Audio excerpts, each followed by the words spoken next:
Good morning, students. Let's start part 2 of the chapter Human Environment, Settlement, Transport and Communication. So this is the 7th chapter of Geography, and today we'll discuss about transport, because in the previous video we discussed about the settlement, different kinds of settlement of human being, and let's start about transport today. What is transport? Transport means are used for movement by the people. It means people and goods move from one place to another place, that is called transport. Earlier the people used to move from one place to another place. They went for searching the jobs, they went for trade and for exploring the new things. So the people used the sea routes and the land routes, and earlier the people used animals for transport. But after that, the invention of wheel, this was the new revolution in the field of transport, and many new means of transportation developed by human being. And today, within only 6 to 8 hours, we can go to Americas, we can go to Europe and other countries. How this could be possible? Because of the invention of wheel. Earlier it was very time consuming process, but now we can travel for hundreds of kilometers within a few hours. Getting my point? So transport is very important. This is called the lifeline of national economy for every country, in every nation or the states, because it is very necessary thing, transport. Clear?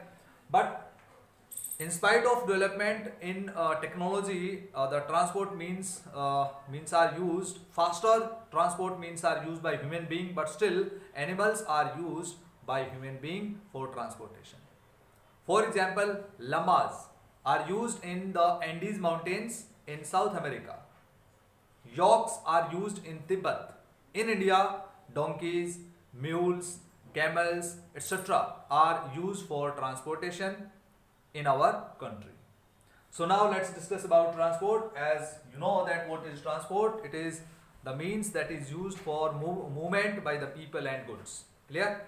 There are 4 means of transportation mainly, which are: number 1, it is roadways.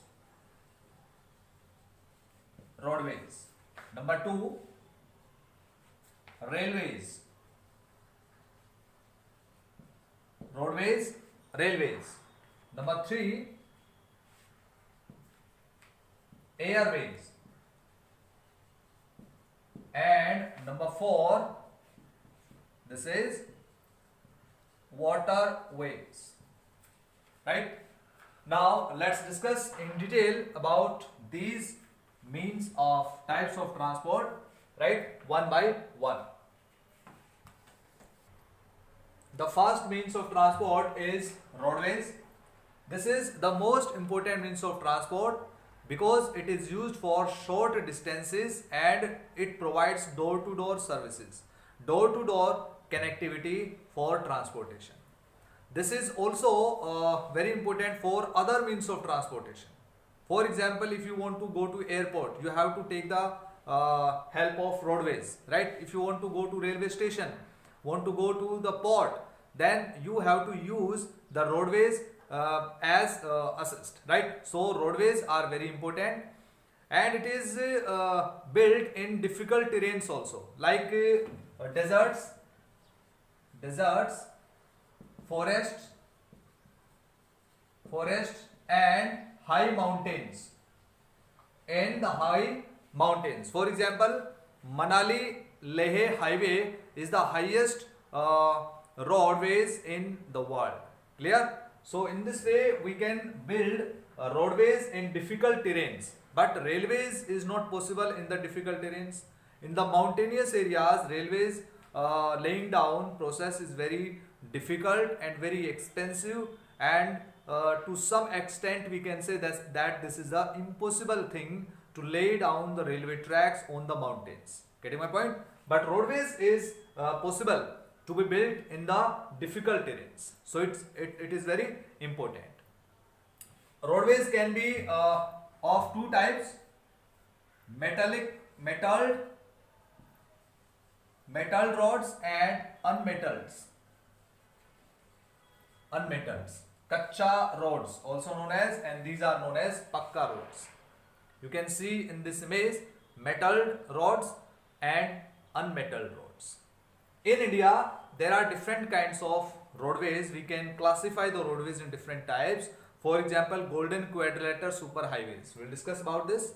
National highways, state highways, district roads, and rural roads, clear, and border roads. So there are different types of roadways in India. We can classify them, but here we'll discuss about two types: the golden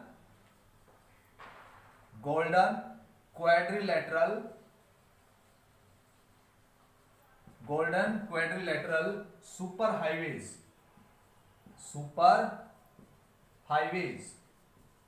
Clear? Golden quadrilateral super highways. This is a 6 lanes project started by the central government of India, and these roads are built by NHAI, National Highway Authority of India. This is special organization, works under the central government, and these quadrilateral super highways connect 4 metro cities of India. 4 metro cities: Delhi, Mumbai, Chennai, and Calcutta or Kolkata. Right? So the national highway connects Delhi to Mumbai. This is NH8, National Highway number 8. The national highway connects Mumbai to Chennai. This is NH4. The national highway connects Chennai to Kolkata. This is NH5. And Kolkata to Delhi. This is NH2. So these 4 national highways are the part of golden quadrilateral super highways. 2 corridors are there. One corridor from Porbandar to Silchar, and this is the east-west, Porbandar to Silchar, and another is from Srinagar to Kanyakumari. Clear? Srinagar to Kanyakumari. So these are 2 corridors crossing India east-west and north-south. So this is the golden quadrilateral super highways. Now we'll discuss about the national highways, main national highways. What are the national highways? National highways are connecting different states of the country. One state is connected to another state with the help of national highways. National highways are built and maintained by CPWD, Central Public Works Department. Clear? And there are so many national highways in India at this time. The major national highways, 4, these are NH8, NH4, NH5, NH2. The longest national highway is NH44. The shortest national highway is NH47A, and other national highway NH1 was the first national highway. NH1 from Amritsar to Delhi, also known as Sher Shah Suri Marg, NH1, national highway number 1. And NH15 is also very important because NH15 covers westernmost parts of India, like Thar desert region. Thar desert region is covered by NH15. So it is very important national highway for economy of the country. Clear? So these are the major national highways. So this was about roadways. I hope that you understood about roadways, how these means of transport, means roadways, are important.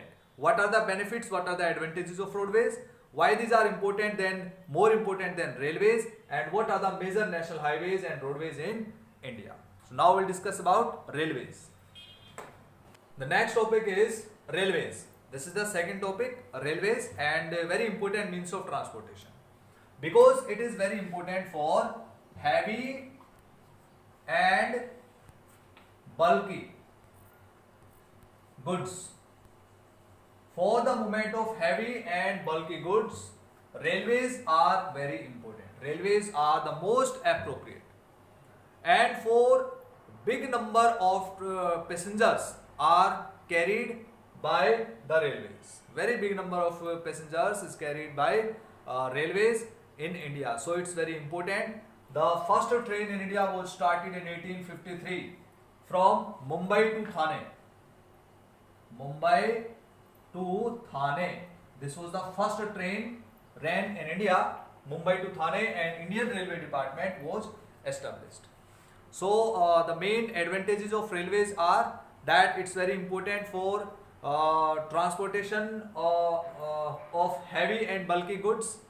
More and more proportions of the passengers can be carried by railways, and it is also very important for economic system because it carries the raw materials to the heavy industries. Clear?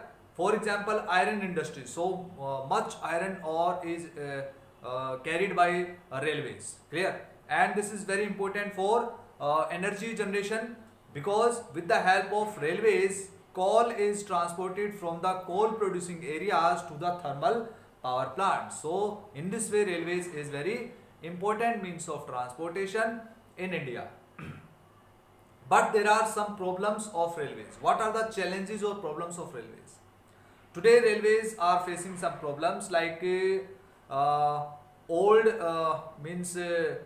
structures of the compartments, old structures of the engines. Although there earlier it was run by steam engine, right, were used, but after that diesel engines were used, and today we also are using electric engines. So the speed of railways has become faster in comparison of earlier. Now with the electric engines we are using metro trains. Clear? So metro has been started, and with the help of technology and development of technology, and more development is observed in railways. Clear? So in this way we can say that railways are very important. Railways are also very important in the world, in other countries, connecting different areas. For example, in Russia, the longest railway run is there in Russia from St. Petersburg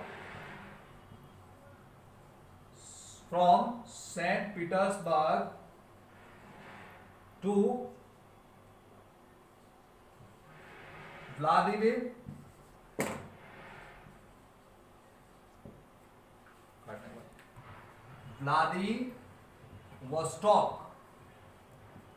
Vladivostok. It is situated on Pacific coastal region, and St. Petersburg is situated on the western part of Russia. It is called Trans-Siberian Railways. It is in Russia. You can see in this map Trans-Siberian Railways in Russia from the westernmost part, St. Petersburg, to Pacific Ocean coast, right, Vladivostok. So dear students, in this way we have discussed about railways. I hope that you understood this topic of railways.